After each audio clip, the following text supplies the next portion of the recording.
Hi, my name is Jessie Burke, and in this video I'll be discussing my personal virtues and how they will help me to create an inclusive classroom where every learner can succeed.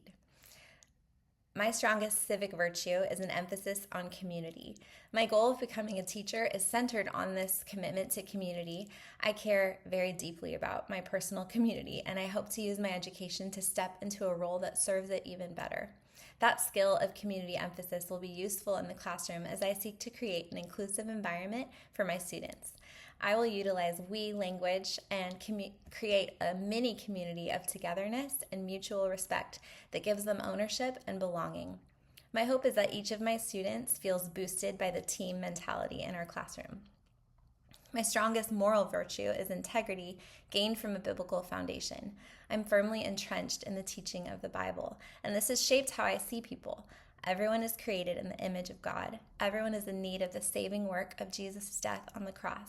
Everyone has been lovingly created by God for His glory, and this is the common ground and lens through which I see each student.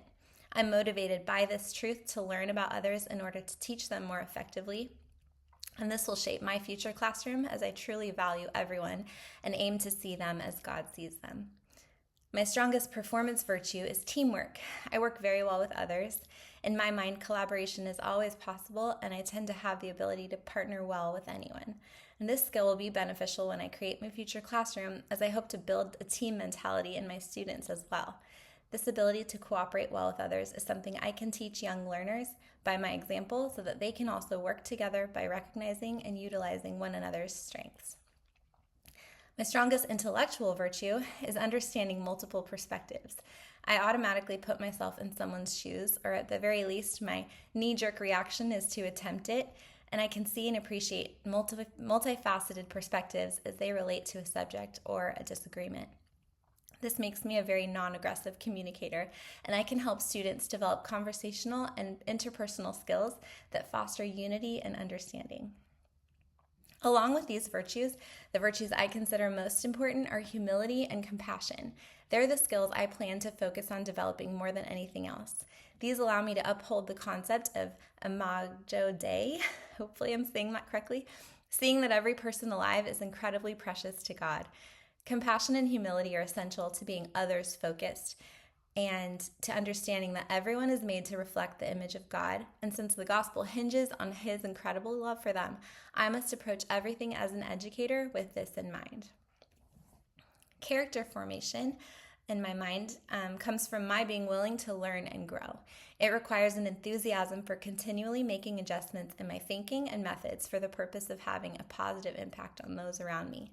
In a multicultural setting, this is a quote, the more a teacher understands the cultures and other aspects of diversity of the students in the classroom, the more likely the teacher can provide a classroom context that will result in a successful, high-quality education for culturally and linguistically diverse students. Smith, 1998. The only way I will accomplish this is by being self-reflective and committed to growth. Here are some strategies for my future classroom to foster character development. My classroom environment will be intentional about fostering unity, respect, and understanding of other cultures by approaching them with genuine curiosity and esteem. That's from Howe and Lissy 2026. I will seek to represent the cultures represented in my class by often incorporating meaningful conversations that engage students' identities and backgrounds in a celebratory manner. I will utilize literature and materials that highlight diverse cultures from authors that raise students' awareness from various voices and perspectives. That's another idea from Howe and Lissy 2026. And we will have whole class goals that use we language to develop a team mentality that lifts others up and makes everyone feel appreciated and valued. That was an idea from the Character Formation Guidance Flyer from the Canyon Center for Character Education. So in my research, I found a book entitled New Perspectives on Young Children's Moral Education, Developing Character Through a Virtue Ethics Approach, written by Tony Ayud. I'm not sure how to pronounce his last name, which I found to be very fascinating on this subject, and I intend to continue reading it to further my understanding and approach to character development, both in my students and in myself. And I will also utilize the feedback and input of others, as I'm very blessed to be a part of a strong team of seasoned teachers who are always willing to help me grow.